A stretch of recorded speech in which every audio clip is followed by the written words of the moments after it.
Alrighty, I'm going to show you my preferred method for storyboarding mostly commercials and more frivolous projects. I like to use layer comping in Photoshop. If you have access to Photoshop, that's cool. A 2D program or a program with 2D animation properties like Krita or Blender works pretty well also. They might be a little bit permissive in the sense that Blender and Krita, since their 2D animation properties are specifically for animating, it might actually be conversely a little bit hard to storyboard in them because you kind of get lost in the story in the animating source. First of all, I will show you some defaults that I like to do for Photoshop, and you can probably replicate these in any of those programs or think about these defaults that are helpful with storyboarding. First of all, I like to set up a couple of actions for setting the layer that I'm working on. If I'm working on this layer or whatever, I have an F8 and F7 set up to set the layers to 100% and to 10%, just to kind of quickly push my layers back if I need them to for backgrounds or whatever.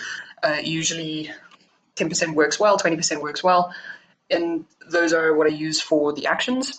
I also like to set my F3 and F4 keys over here in keyboard shortcuts to, if I go to the panel menus and layer comps, I like to set them to previous and next layer comps. So I've got next and previous layer comps set up there, which allows me to, when I've got multiple layer comps, so if I just set up a layer comp or two here, layer comp 1 and layer comp 2, and it just goes back and forth between those two layer comps quite easily, so I can quote unquote flip frame quickly between my frames fairly easily and go back and forth between them. So those are some preambles. I don't think I have anything specific on my setup on my pens. I don't tend to use pen buttons. I don't have the kind of, I prefer to use all keyboard keystrokes. If you have a screen tablet or something that has buttons, you can obviously use that for undos and so on.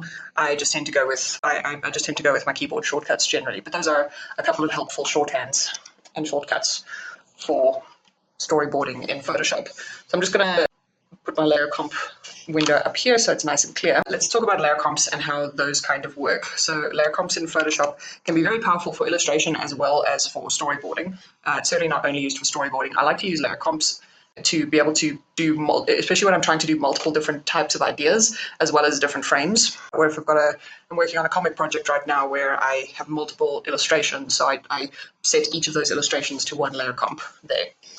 So generally when I use layer comps, if I try to make a new layer comp by hitting the plus button down here in the layer comps tab, you find the layer comps tab over here in Windows, just above layers. I've already got mine switched on. So mostly I use the plus button, the discard, the trash button, and I use the refresh button when I need to reset a layer comp. So you can obviously use these two arrow buttons as well to navigate between your layer comps, but again, that's what I use my F3 and F4 keys for. So let's sort of discuss layer comps.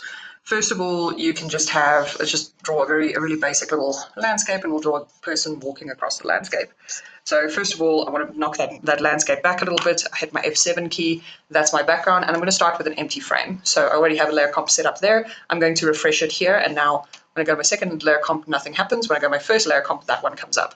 So your layer comps are just basically taking a picture of all of the current state of your layers, whatever that state is, whether the layer is switched on or switched off, whether it's moved or not moved. But we'll get into moving around layer comps versus using the transform, like the V key versus the transform key later.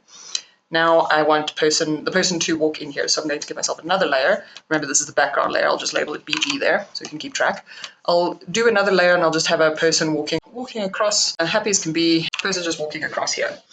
And I will have him start, he can maybe start halfway out actually. Maybe I can always give him a second layer comp there, but basically person enters from the side. But maybe say I want him to start actually out here a little bit. Let me just go a little further out there so you can see all of my screen. Maybe I want him to start halfway out here. So I can do this. If I want to do this via layer comps, it's important to do this not with the transform tool, which confusingly Photoshop has chosen to make a bounding box the same way that it chooses to do it for the transform tool as for the V tool, which isn't really great for this demonstration. But I have chosen to use the V tool, so I'm using just my move tool over here. You want to only use your move tool and not the whole transform tool. If I move the entire transform tool and move it over here, and even without doing anything to the layer comps, my character will suddenly have moved all the way out and all my animation will be on the other side. So let me go back, and again, I haven't refreshed the layer comp, but it has returned to its normal spot. So if I use the move tool, just explicitly get the move tool from there. When I use the move tool and move it over there, and then refresh. Now suddenly it works a little better there. Now you'll notice these two toggles over here. This one toggles visibility, the eye toggles visibility, the north, south, west, east crisscross toggles the position. Those are the only two toggles I really use. There's FX toggles and there's other toggles. I haven't even bothered to look at what the other toggle is. I think the other toggle is, what is the other toggle? Dating? Oh, that's smart objects. Literally never used that. I've only ever used position and the visibility. So again, with my move tool only selected, I can just move my dude. I have to catch him just on the line there. I don't actually get him. So that's why it's maybe useful. Let me just actually like color him in a little bit so he's easier to grab. Just use my little shade brush here. And again, I'm adding to this character after the fact, but that doesn't really, that still works for all my layer comps, because again, I'm not doing new drawings. I am affecting drawings that are already drawn, which is the magic of layer comps. You don't have to endlessly do new and perfect drawings, which is what makes it kind of perfect for storyboarding in many ways. And it allows you to reuse backgrounds, reuse gestures, reuse animation that you've used before, which is great. That's what is very useful in the storyboarding handset. So now I can grab my guy quite easily. I'm going to make a third layer comp where he's moving a little more easily across the board. So again, I grab my layer comp layer 3, and I should have pointed to the visibility and the position here. So visibility again checked on, position checked on. Very important. Otherwise, it won't capture position, it won't care about position. And again, you can get bitty with the layer style here if you want to. I think that's to do with your blend modes. I've never experimented with that. So I have a third layer comp here. Let's go through and see what the animation looks like. Empty, just inside the frame, fully inside the frame. Awesome. Let's just do one more for fun. A fourth layer comp, and now our guy is moving quite easily across the board.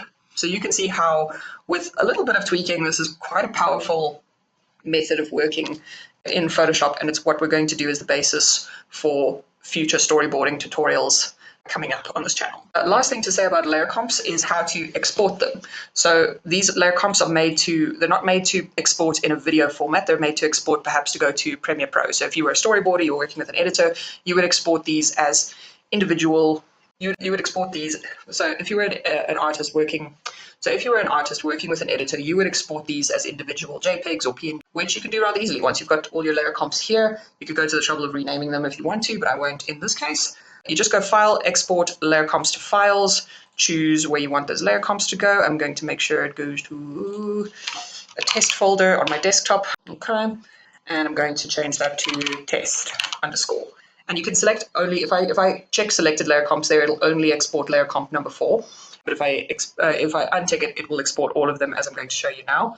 You can tick on transparency, you can tick on the ICC profile if you want to. I don't really care. It doesn't make a huge amount of difference. I prefer the PNG 24, but let's choose JPEGs, and let's choose kind of a lower setting, which generally works just fine for layer comps. So let's choose number 5, which will make it run a little faster. So here we have our exported layer comps in their file. They play in order. You may want to check the order and just make sure things play properly. And that's really it. From here, I sometimes give these JPEGs straight to the client if they want to do their own editing process, or if they're for you and you want to do your editing process, you can pull these straight into an editing program and get going. That's all on layer comps. Thanks, and have a good one.